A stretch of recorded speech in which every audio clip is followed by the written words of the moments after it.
Amados, boa noite a todos. Deus abençoe a vida de cada um de vocês que está aqui nessa noite. Que o que nós temos para conversar, para falar da parte de Deus, alcance repouso na sua vida. Talvez o que eu tenho trazido aqui hoje nem vai agradar muito a vida de vocês, nem vai ser tão agradável. Mas eu entendo que seja necessário falar algumas coisas. E foi o que Deus me deu para falar para vocês. E eu acho que isso vai ser bênção nas suas vidas. Eu creio que vai ser. A última vez que eu preguei, eu falei de Eclesiastes, falei que o tempo está passando rápido. E ontem, preparando a mensagem para hoje, parecia uma continuidade do que eu já tinha falado. Eu falei, mas de novo, é quase o mesmo assunto. E não consegui fugir disso, acabei enveredando num outro texto. E novamente falando de tempo, falando de família. E o foco do que eu venho falar aqui hoje para vocês é família. A família é algo tão precioso e tem sido tão atacado nos últimos tempos. As famílias sofrem, as famílias estão sendo bombardeadas por um monte de porcaria. E você que tem a sua família precisa entender e valorizar a sua família. As famílias constantemente sofrem por danos naturais ou por interferência maligna. Muito recentemente, um amigo meu, um jovem pastor de 29 anos, saiu de casa cedo, às 6h40 da manhã, para dar aulas, e um carro atravessou o canteiro, e a vida dele foi embora. 29 anos. Alguns dias atrás, um outro jovem pastor, amigo meu, exagerou nos medicamentos, e o coração dele parou. Foi embora. Essa semana, um outro amigo meu, pastor, esse já adiantado em dias, idoso, fez a obra dele, completou a carreira e morreu. Eu vou acabar perdendo os amigos que são pastores. O que eu quero dizer com isso é que o tempo está passando. Inevitavelmente, um dia vai chegar para nós também. E nós precisamos estar prontos. E nós precisamos cuidar da nossa família para que ela também esteja pronta. Desde os casais mais antigos que eu vejo daqui, aos casais novinhos que eu vejo ali naquele canto, nós precisamos cuidar. E eu quero convidar os irmãos, sem demora, para abrirem o livro de Salmo no capítulo 71, aliás, Salmo 71, versículo 17. Salmo 71, versículo 17.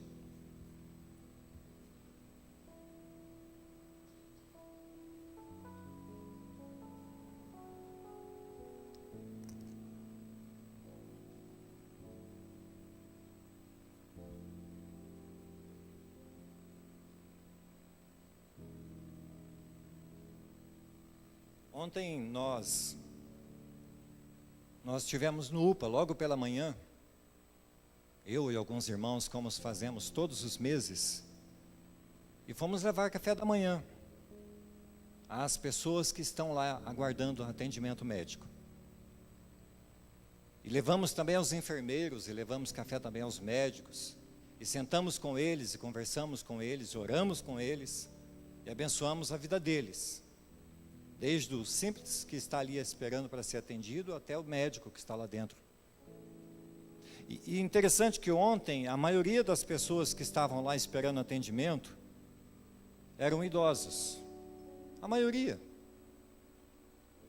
E eu conversava com um parente de uma das pessoas que estavam lá, um idoso, aliás, uma idosa, e eu falei, quanto ela tem? 70? Ele falou, não, tem 91.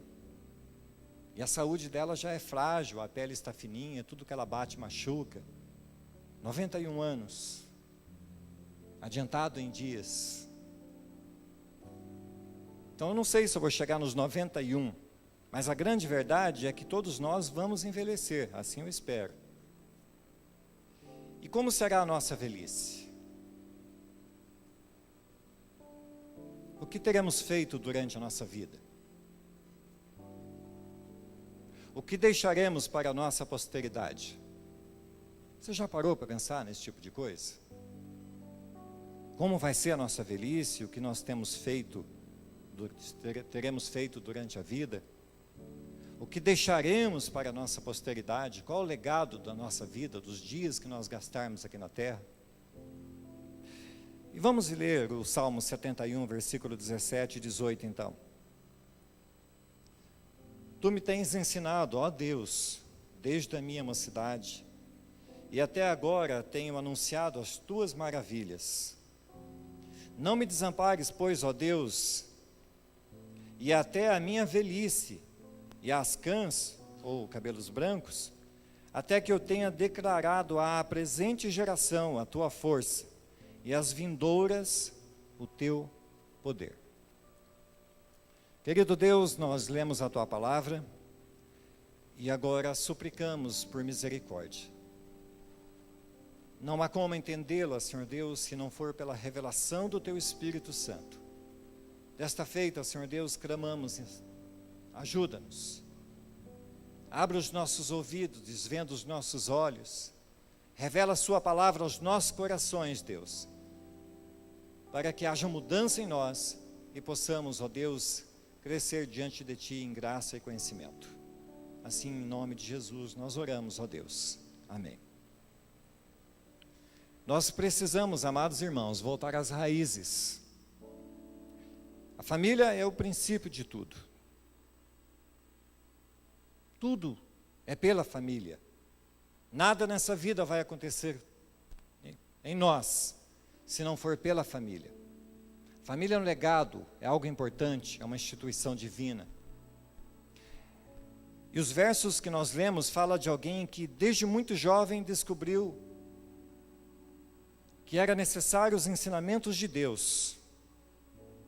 O que nós lemos diz que o Senhor o ensinava desde sua mais tenra idade.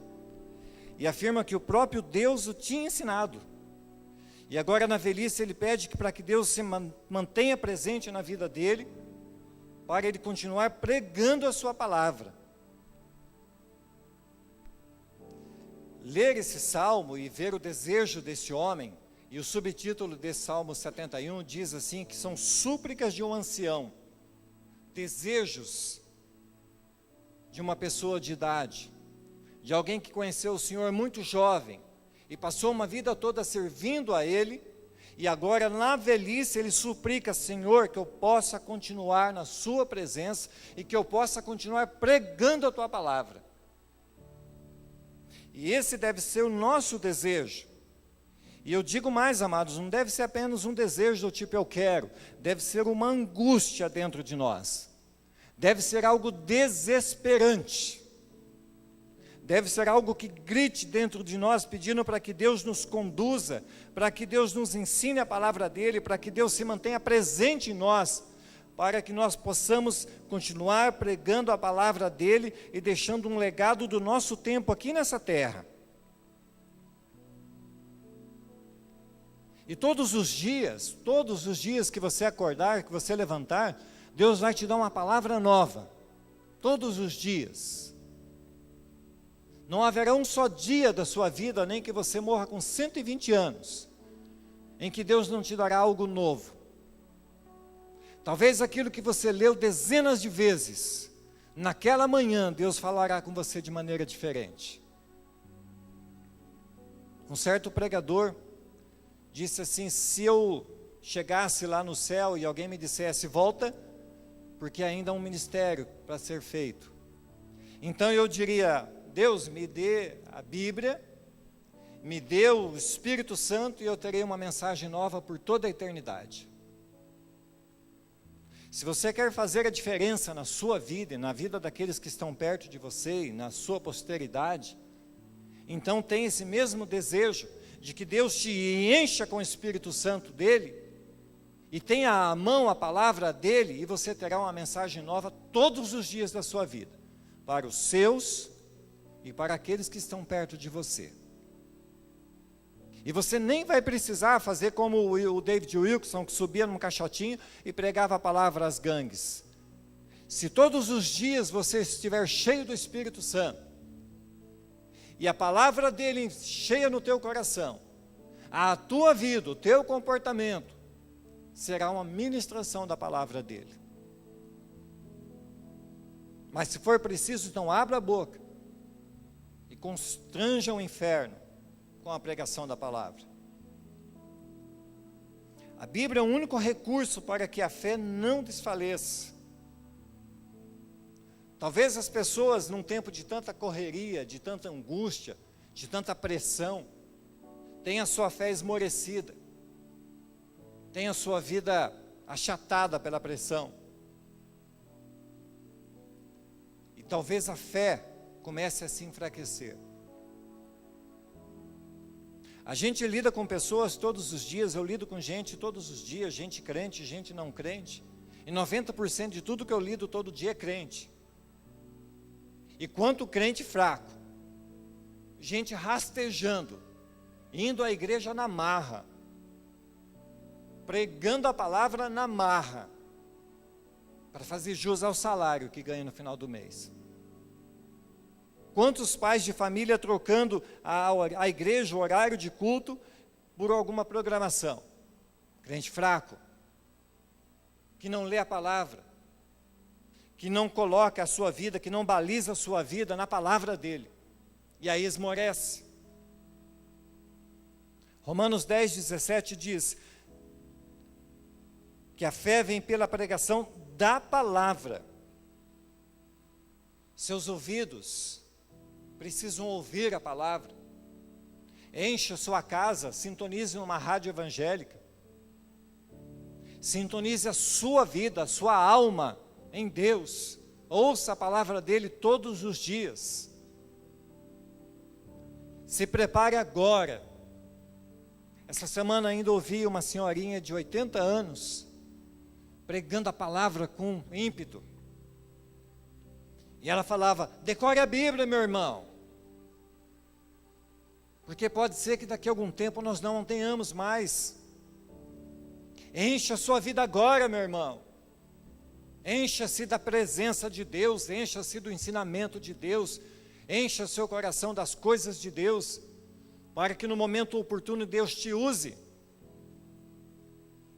para que Ele tenha o que acessar em você, para abençoar a vida de alguém. Dessa forma, se queremos que a nossa família seja saudável, precisamos conduzi-la pela pregação da palavra. Você pode dar tudo para a sua família. Você pode ter um carro do ano. Você pode dar as melhores escolas, melhor plano de saúde, as melhores roupas. Mas se você não der Jesus para a sua família, o seu ministério como pai ou como mãe está falido. E um dia Deus pedirá conta disso. A Bíblia diz em determinado momento, falando de Jesus, ele falava: eis aqui estou eu e os filhos que tu me deste. Ontem lá no UPA, conversando com o senhor, enquanto o Tonico levava a mensagem às pessoas que estavam lá, conversando com o senhor lá fora, ele falava: eu já ando aí com crente, com igreja há uns 15 anos, minha esposa é da igreja tal. Eu falei: e você? Às vezes eu vou, mas aí eu vejo umas coisas erradas, paro de ir. Eu falei: você tem filhos? Tenho, uma de 1 ano e um de 1 mês. Eu falei: a responsabilidade da vida e da salvação pertence a você. Deus te pedirá contas. Sem medo, irmãos. E ele não irritou-se, porque ele entendeu que aquilo era para mudar a vida dele. Não tenha medo de dizer a verdade. Pregue a palavra, insta, em tempo e fora de tempo, diz a Bíblia. A família é a menina dos olhos de Deus, e é pela família que podemos ver a manifestação de Deus. Aqui, irmãos, aqui nesta igreja, mais de uma vez se foi pregado sobre distração, sobre andar com a cabeça no mundo da lua, distraído. E eu creio que seja oportuno falar que esta é uma das armas usadas contra a família. Nós vivemos em tempos difíceis, muito trabalho, um corre-corre sem fim. Sabe aquela conversa ao redor da mesa? Quase não existe mais. Se eu pedisse aqui quantas famílias assentam-se para almoçar juntas, ou para jantar juntos, seriam poucos. A companhia, a palavra, é interessante isso, a palavra companhia vem do latim companis, ou companis, não sei como que se fala isso, que está relacionado a comer juntos. Companhia significa comer juntos. E é por isso o valor de ter à mesa os filhos, de ter à mesa um momento de comunhão, de gastar tempo ali, não falando dos problemas da igreja, ou falando mal do irmãozinho, mas falando de coisas que glorifiquem a Deus. Não foi você, Lucas, que falou que você e sua esposa, lembrando de um momento aqui da igreja, à mesa, sentiram uma manifestação, uma presença gostosa de Deus, à mesa. Interessante que Deus fala que há um lugar preparado para nós, assim que nós chegarmos no céu, à mesa. Davi, quando resgatou Mefibosete, ele colocou a ele num lugar na mesa, lugar de comunhão, de comer o pão juntos, de dividir as coisas que Deus tem dado. À mesa, amados. Os filhos crescem tão rápido que a gente sequer lembra como eram. Eu não consigo lembrar como o meu menino era. Cresceu muito rápido. A gente não consegue dar conta do tempo, porque o tempo nos atropela a passos largos. Porque às vezes a gente está distraídos. Filhos e pais andam distraídos com seus brinquedos eletrônicos. Não existe mais conversa. Não existe olho no olho. É mais fácil mandar um WhatsApp para o meu filho Rafael, dando uma bronca nele, um recado, ou dizendo eu te amo, do que olhar no olho dele e falar eu te amo, filho. As pessoas estão perdendo para a eletrônica,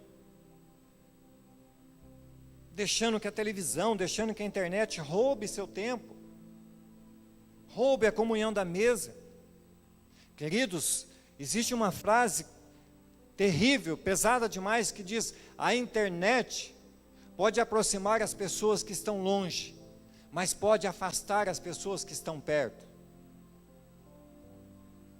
Vigie o que você tem feito da internet. Se ela está aproximando, bem. Se ela está distanciando, cuidado. Você precisa cuidar com isso. Eu já contei aqui numa outra vez a história de um homem chamado Vincent Foster. Esse camarada era um advogado de sucesso, renomado, chegou a ser assessor do presidente dos Estados Unidos. E um dia ele, ministrando a estudantes universitários, ele incentivou a que eles estudassem, que eles prosperassem, que eles buscassem melhor, que eles fossem à frente, que eles se desenvolvessem. Mas aí o ponto alto de tudo que ele estava falando era que o tempo era limitado. E que a coisa mais preciosa da vida deles seria a família. Ele disse que este tempo, que é tão limitado, e por isso eles deviam aproveitá-lo ao máximo, e lembrar que o serviço, que a carreira, que a prosperidade, sempre estaria esperando por eles. Porém a família não. Os filhos iriam crescer, e já não estariam por perto para abraçar, beijar e brincar. Uma palavra, numa palestra que talvez fosse algo tão esperado para falar de direito, ou para falar de coisas motivacionais, ou para falar de carreira, de coisas que dessem dinheiro, ele interrompe aquilo e fala então da família, da importância da família, dizendo: aproveitem o tempo que vocês têm com a sua família, com seus filhos, abracem enquanto estão perto, beije-os enquanto estão perto. Porque vai chegar um tempo em que eles vão crescer e vão embora. E sabe qual foi a coisa mais interessante dessa história desse homem? 1 mês depois ele morreu. Talvez ele soubesse do tempo e aproveitou bem o tempo. Mas o tempo dele acabou 1 mês depois. Robert Herrick escreveu assim: colhe teus botões de rosa enquanto podes. O velho tempo está sempre correndo. Esta florzinha que hoje te sorri, amanhã estará morrendo. Para encerrar, mas não concluir esse assunto sobre a internet, eu diria para você, navegue pela internet, aproveite o que ela tem de bom, mas não afunde. Navegue, mas não afunde. Nós como família somos o canal de salvação para as pessoas que nos cercam. Nós como pais somos o canal de salvação para os nossos filhos. Deus é provedor e como tal tem bênção de salvação para a nossa família. Se tudo de Deus começa na família e Deus faz tudo pensando na família, nós também deveríamos. Tudo que você faz na sua vida é pensando na família.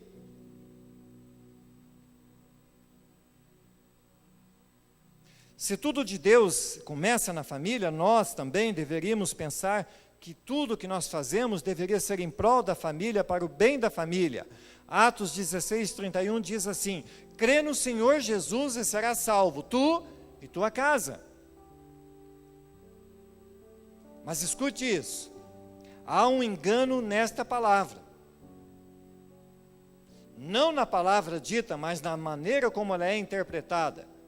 Há uma falta de compreensão por parte de muitos que leem e até pregam esse texto. Crê no Senhor e será salvo, Senhor Jesus e será salvo, tu e tua casa. Amados, este texto não é uma promessa de que Deus salvaria nossa família sem que nada precisássemos fazer. E por favor, entenda o que eu vou dizer. Não podemos fazer coisa alguma para salvar nossa família, no sentido de salvação restrita. De tal forma, eu também não posso fazer nada pela minha salvação, porque tudo que haveria de ser feito já foi feito. A obra foi consumada no alto do Calvário, tudo está consumado. O que eu quero dizer é que a promessa dita aqui, essa palavra dita aqui, não deixa que você simplesmente fale ela, que você recite como um poema e ache que está tudo certo com a sua família. Esse texto não é uma promessa de salvação imediata. Esse texto não é uma garantia de que quando nós recebemos a Cristo, toda a nossa família foi salva imediatamente. Eu sou crente, eu conheci Jesus, eu aceitei Jesus. Aliás, aceitei, vírgula. Nós recebemos Jesus, Ele nos aceita. Porque nós somos a parte ruim da história, Ele nos aceita. Nós o recebemos porque Ele é a parte boa da história. Achar que eu sou crente, e a minha casa, a minha família é salva, e está tudo certo, é um engano. O que está claro aqui é que quando uma pessoa recebe a Cristo, ela se torna a porta de acesso. Ela se torna a ponte pela qual a sua família também poderá ser salva. Desde que recebam também o Senhor Jesus como Salvador de suas vidas. De outra forma, amados, toda a obra da salvação estaria sendo comprometida. E a própria Bíblia entraria em choque sobre a doutrina da salvação.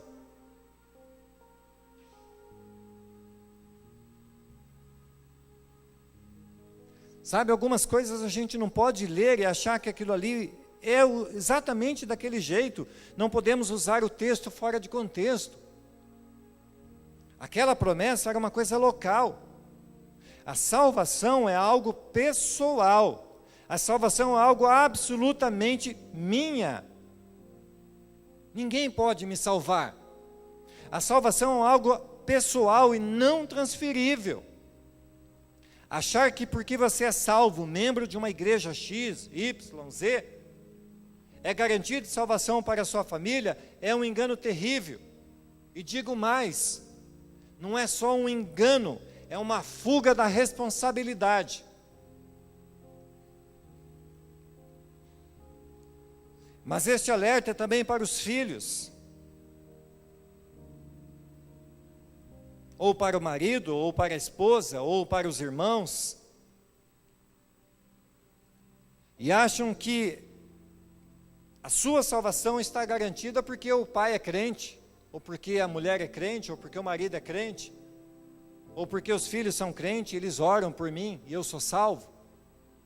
Isso é engano. Se você que me ouve pela internet, ou você que veio aqui pela primeira vez, ou que você que frequenta a igreja ainda não tomou uma decisão de servir a Cristo, de se entregar nas mãos dele e recebê-lo como Senhor e Salvador da sua vida, porque alguém da sua casa é crente e ora por você e te abençoa todos os dias, e por isso você acha que você é salvo, não é. A salvação é pessoal. Você precisa se ajoelhar perante a potência de Deus e dizer: Senhor, eu preciso da salvação que está em Cristo Jesus e recebê-lo como Senhor da minha vida. É o único caminho. Hebreus 11:7 diz: pela fé, Noé divinamente instruído acerca de acontecimentos que ainda não se viam, e sendo temente a Deus, aparelhou uma arca para a salvação de sua casa. Todos conhecem a história de Noé. Todos sabem o que aconteceu durante tantos anos, daquele homem construindo uma caixa quadrada, no meio do nada, longe da água, longe de chuva. Talvez a própria família dele olhasse para ele e falasse: esse cara ficou maluco. Igual no filme que foi passado.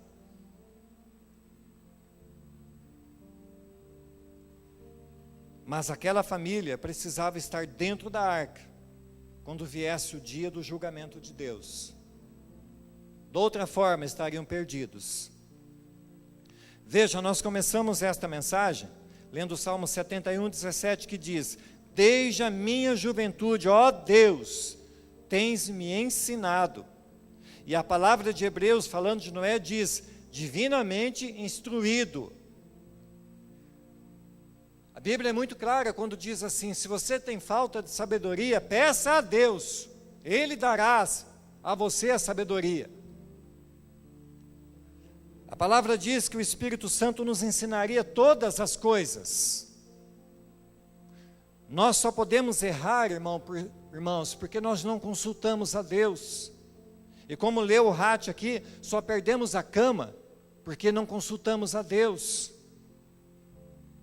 Todas as vezes que nós tomamos atitudes baseadas em nós, no que eu acho, no que eu penso, sem nos colocarmos diante de Deus e sentir paz a respeito daquilo, nós corremos o risco de cair em engano.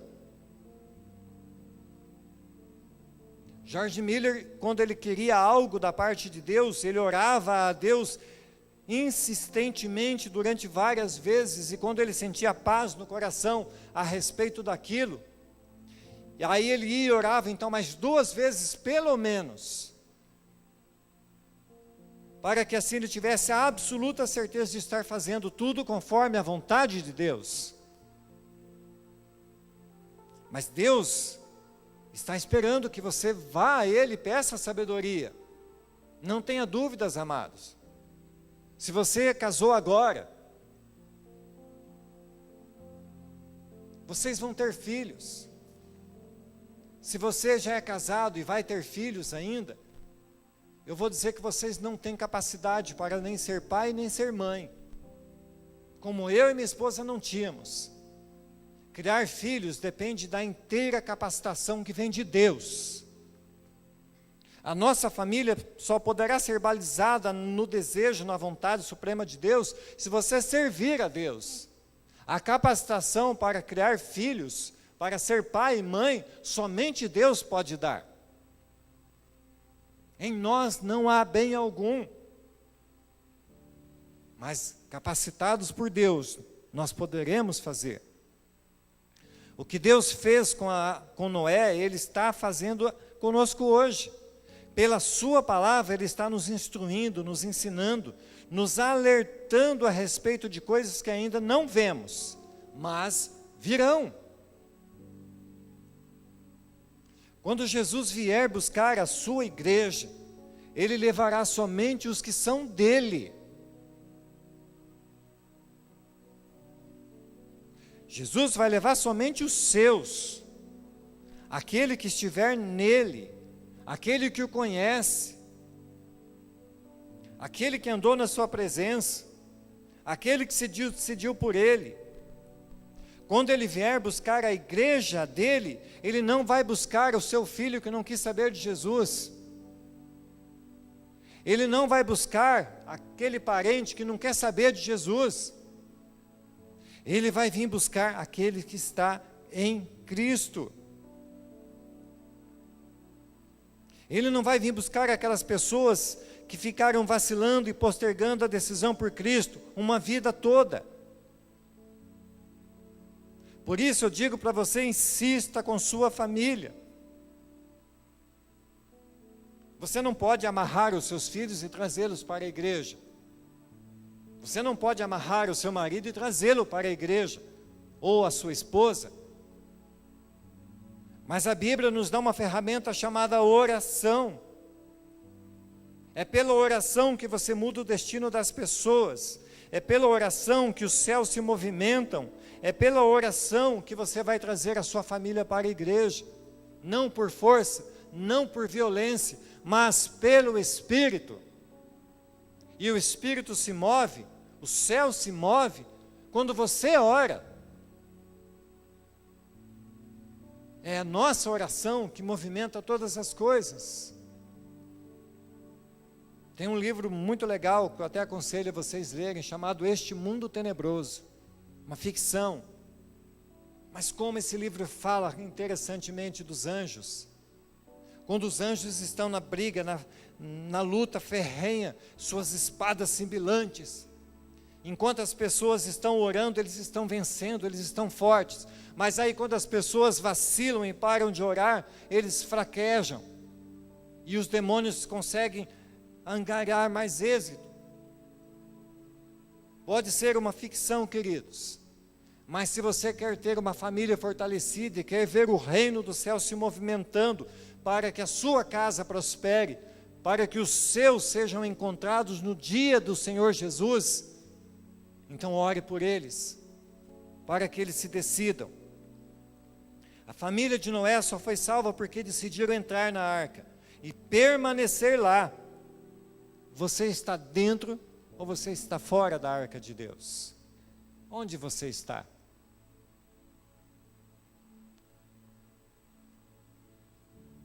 Tem crente que em casa dá o pior testemunho, mais espalha do que ajunta, nunca intercede por sua família, e quando lê o versículo citado, enche o peito de orgulho dizendo que é salvo e sua família também. Claro, irmãos, graças a Deus isso nem sempre acontece, mas o que tem muita gente fugindo de Jesus por causa de uns e outros, isso tem. Você já deve ter conversado com alguém que não quer vir à igreja, porque ele viu alguém dando mau testemunho. Esse homem ontem lá no UPA, não queria ir à igreja, porque ele viu o erro de alguém lá dentro. Nós somos ímãs que devem trazer as pessoas para perto de nós e levá-las para a igreja. Mas nós nunca podemos ser aqueles que esparramam as pessoas. Pense na situação da mesa novamente. Então você é crente, membro da igreja, e você e sua esposa começam a falar mal do fulano ou da fulana da igreja. Fulano é um termo feio, né? Começa a falar mal do irmãozinho da igreja. E o seu filho, que não é bobo nem nada, está lá antenado. E o dia que você chama ele para vir à igreja, ele fala, Deus me livre. aquilo mais parece um ringue, parece que todo mundo se pega a tapas.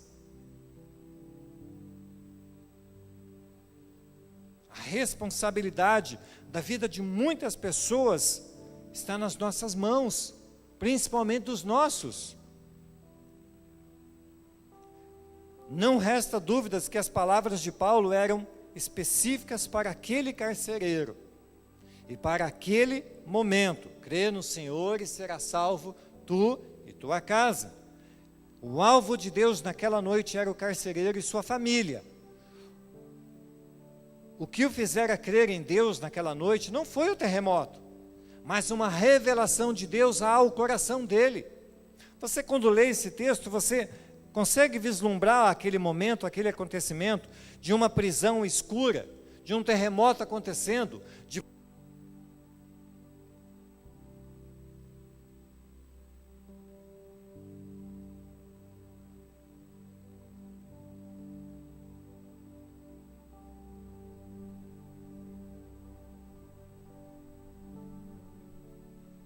Amém, amém. De portas da cela se abrindo com aquele terremoto, mas o lugar ambiente escuro, e de repente aquele carcereiro na sua mente imagina o castigo que ele já ia sofrer, porque todo mundo estava fugindo de lá, e de repente uma voz grita lá de uma cela: não faças tal, não se mate. Você já parou para pensar que Paulo não enxergava através de parede? Muito menos Silas. Mas aquela palavra foi uma revelação de Deus a Paulo, para que a vida daquele carcereiro na noite fosse poupada, e não só poupada sua vida física, mas ele tivesse salvação, ele e sua casa. Por isso Paulo disse: crê no Senhor e será salvo, tu e tua casa. E naquela noite Paulo e Silas pregaram o evangelho a eles, e eles foram salvos. Portanto, amados, usar esse texto como pretexto, fora de contexto, não tem apoio de outros livros da Bíblia. Em lugar nenhum você vai achar apoio para isso. O próprio Paulo, em 1 Coríntios 7,16, escreve: pois, como sabes, ó mulher, se salvarás teu marido? Ou como sabes, ó marido, se salvarás a tua mulher? Por isso a palavra dita por Paulo ao carcereiro de Filipos não era uma promessa a todos os crentes, mas revelava uma intenção do coração de Deus. E esta intenção de Deus se torna realidade muito mais facilmente quando o homem decide-se por Cristo. Sabe, amados, a intenção de Deus para nós é que nós sejamos salvos. A promessa de Deus, o desejo de Deus é para que a gente se salve. A Bíblia diz que o desejo de Deus é que todos se salvem e nenhum venha a perecer. Esse é o desejo de Deus. Mas não será assim, porque pessoas de coração duro não se dobram perante Ele e não entendem a graça dEle e não querem saber de Deus.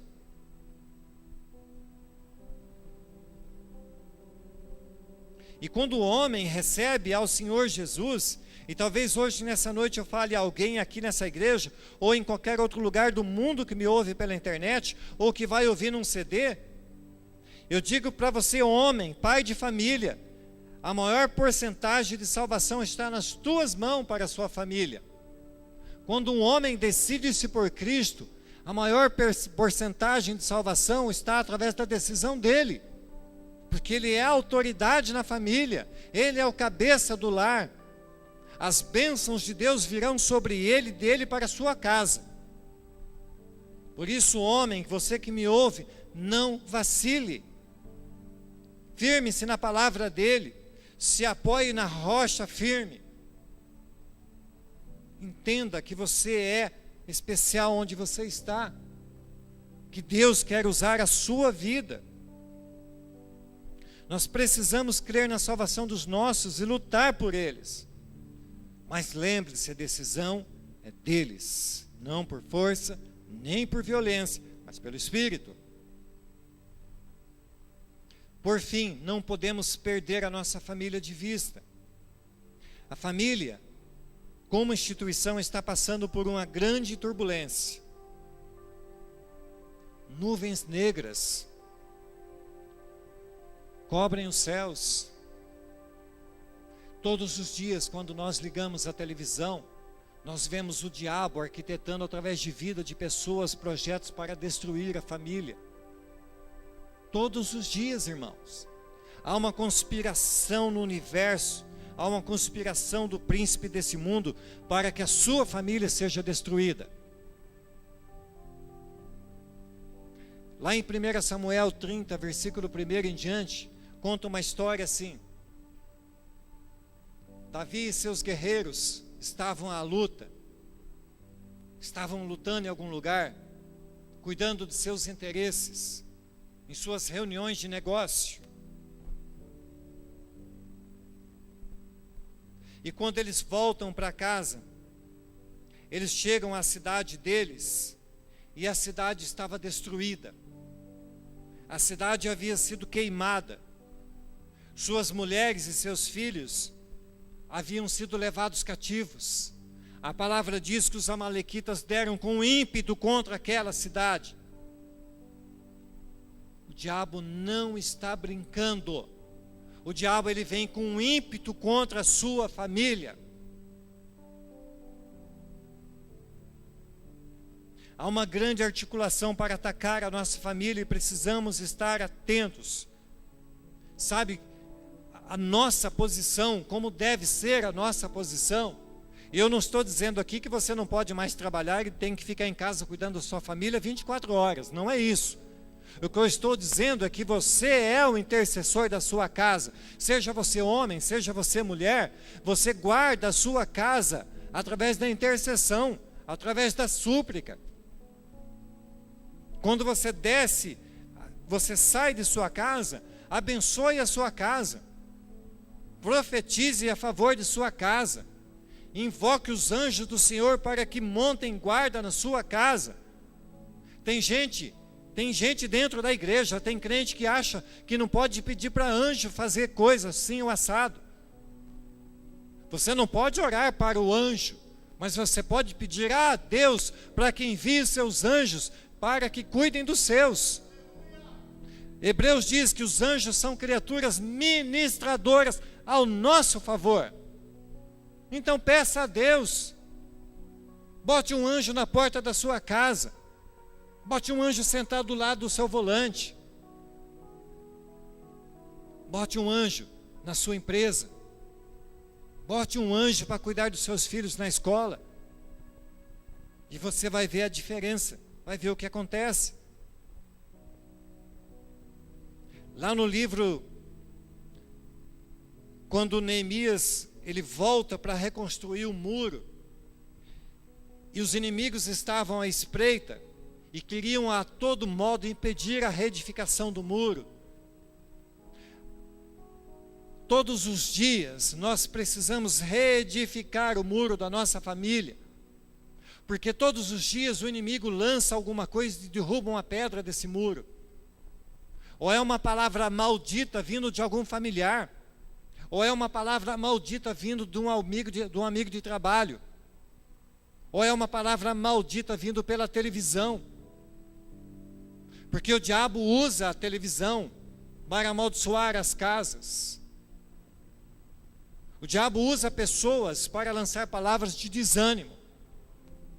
Não aceite palavras de desânimo na sua vida. Se um tijolo do seu muro cair, reedifique-o. E a Bíblia diz que os operários trabalhavam naquele muro, com uma mão seguravam a ferramenta e com a outra mão seguravam a espada, prontos para repreender o ataque do inimigo. Segure uma espada na sua mão 24 horas, que é a intercessão, que é o conhecimento da palavra de Deus. Defenda a sua família com unhas e dentes. Seja você o intercessor de sua casa. Filhos, orem por seus pais. Pais, orem por seus filhos.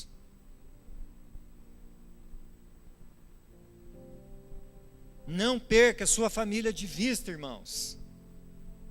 Paulo disse a Timóteo: ora, se alguém não tem cuidado dos seus, especialmente dos da própria casa, tem negado a fé e é pior do que o descrente. Como você tem cuidado da sua família? Você tem preferido a igreja do que a sua casa? Você está errado. Você deve vir à igreja, mas não desprezar a sua casa. Você deve trabalhar, mas não desprezar a sua casa. Você deve almejar sucesso na vida, mas não desprezar os seus. Não troque o sucesso pela família, porque, como diz alguém aí, o sucesso da vida não compensa a perda da família. Zele pela sua família. Ainda há tempo de reedificar o muro. Ainda há tempo. Por fim, o último conselho para a família. Filhos, honrem seus pais. Efésios 6. E Efésios 6 nos leva aos 10 mandamentos. E lá diz que esse mandamento é o único com promessa. Você quer ter uma vida longa? Você quer ser feliz? Você quer ser próspero? Honre seus pais. Honre seus pais. Pais, não irritem seus filhos, mas ensine-os no caminho e na disciplina do Senhor. Efésios 6,4. Tem pai, tem mãe que tem o dom de irritar os filhos. Às vezes eu me acho nessa posição. Então nós precisamos, nós pais, entender que a Bíblia diz: não irritem seus filhos. Esposas, ganhem seus maridos não crentes em silêncio. 1 Pedro 3,1. Não é pelo muito falar. Eu sempre lembro de uma irmã do nosso comecinho de conversão, e o marido dela gostava de um bailão, e ela já crente, e o marido ia para o baile e ela ia junto. A irmãzinha de saia lá no bailão, ela não dançava enquanto seu marido dançava com as outras mulheres. Zíper na boca, silêncio, oração, intercessão, joelho. Hoje o marido é crente e serve a Deus, sem briga, sem contenda, não por força, não por violência, mas pelo Espírito. Maridos, vivam com suas esposas com entendimento, honrando.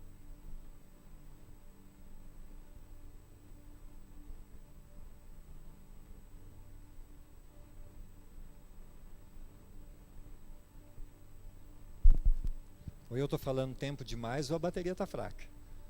Maridos, vivam com suas esposas com entendimento, honrando-as, porque elas são mais frágeis. Vocês são seus co-herdeiros da graça da vida. Fazendo assim, suas orações não serão impedidas. 1 Pedro 3,7. O céu está de bronze? Parece que eu oro e Deus não me escuta. Como você tem tratado a sua esposa? Finalmente, sejamos compassivos, amáveis, misericordiosos e afáveis. Não retribua mal por mal. Refreie a sua língua. Aparte-se do mal e faça o bem. Busque a paz e siga-a. Porque os olhos do Senhor estão sobre os justos e os seus ouvidos atentos às suas orações. Mas o seu rosto é contra os que fazem o mal. Eu confesso para vocês que eu queria muito vir aqui e trazer uma palavra só de motivação. Mas eu confesso para vocês que essa não é a vontade de Deus para a minha vida e nem para a sua. Irmãos, é tão bom quando Deus puxa a nossa orelha. É tão bom. Porque a Bíblia diz que aquele com que Deus fustiga é filho. Aquele que não é fustigado é bastardo. Se Deus tem te dado umas broncas, glorifique a Deus, porque você é filho. Se você está aqui nessa noite, você é filho. Deus te trouxe aqui para isso hoje. Deus nos trouxe aqui para hoje. Para isso hoje. Para nos incentivar. Para falar para nós que Ele nos ama. Para nos dizer que Ele é o nosso Deus, o nosso Senhor, o nosso Salvador. Ele é o sustento da nossa casa, a prosperidade da nossa família. Ele é aquele que amanhã cedo levantará você da cama e te porá fôlego de vida. E renovará a misericórdia dele sobre você. Ele é aquele que conduzirá você em sabedoria para que você conduza a sua casa rumo ao céu dos céus. Glorifique a Deus, irmãos. Glorifique a Deus. Porque Ele tem falado conosco das mais diversas maneiras. Especialmente hoje, pelo Filho dele. Que Deus abençoe a vida de vocês. Que vocês hoje vão para casa pensando em qual pedra do muro está caída para que você reedifique ela. E você verá a diferença na sua vida. Ânimo, força, motivação em Cristo, porque Ele é a nossa força. Ele é o nosso escudo e broquel. Ele é aquele que a gente levanta os olhos e encontra socorro. Esse é o nosso Deus. Vamos ficar de pé, amados?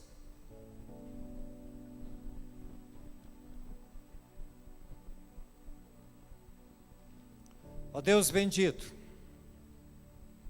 nós lemos a Tua palavra, cantamos louvores, fomos de alguma maneira, Senhor Deus, hoje, confrontados por esta palavra. E eu te louvo e te bendigo, Deus, porque o Senhor permitiu nós estarmos aqui nessa noite, nos confrontando com essa palavra, nos lembrando que a família é a coisa mais importante, nos lembrando, ó Deus, que nós somos o alicerce da nossa casa, nos lembrando que a palavra deve estar em nosso coração, apegada à nossa língua, nos lembrando que a nossa boca deve ser fonte de água doce, de bênção sobre a nossa casa, nos lembrando, Senhor Deus, de orar por nossa casa, por nossa família, de gastar os nossos joelhos em oração para que a nossa família toda seja salva. Assim, Deus, nesse espírito, eu clamo sobre a nossa família, eu clamo sobre a família desta igreja, eu clamo sobre a família de Arapongas, eu clamo, Senhor Deus, sobre a família dessa nação. Eu clamo, Senhor Deus, sobre a família, Senhor Deus, nessa noite, que nos ouve pela internet, que haja mudança de atitude, Senhor Deus, que haja a compreensão desta palavra. Espírito Santo de Deus, abre os nossos olhos, desvenda essa palavra para nós. Fala conosco, Paizinho, todos os dias, e renova em nós o Teu Espírito e Sua misericórdia. Assim, Deus, eu oro clamando o Teu favor, Pai, com alegria, com gratidão, dizendo, ó Deus, muito obrigado, porque o Senhor é o nosso Deus Todo-Poderoso. Assim, Deus, que a Tua graça bendita, que esse imenso amor, ó Deus, que está em Ti, amor que não compreendemos, que a doce, preciosa, maravilhosa, gostosa graça do Senhor Jesus, que a união que pode vir através da revelação do Espírito Santo, que a revelação da palavra que vem pelo Espírito Santo, venha sobre todos nós, que o Teu povo tenha uma semana abençoada, que o Teu povo tenha uma semana plena na Tua presença, em que a semana seja uma semana de renovo, de restauração da sua casa, de restauração da família. Assim, Deus, eu oro abençoando essa igreja. Abençoa, Senhor Deus, cada homem de Deus, cada mulher de Deus dessa cidade. Que igrejas, ó Deus, grandes e pequenas, sejam cheias do Teu Espírito Santo. Que a Tua palavra seja pregada nos 4 cantos dessa cidade. Assim eu oro com gratidão no nome do Teu Filho amado, Senhor Jesus Cristo. Amém, amém.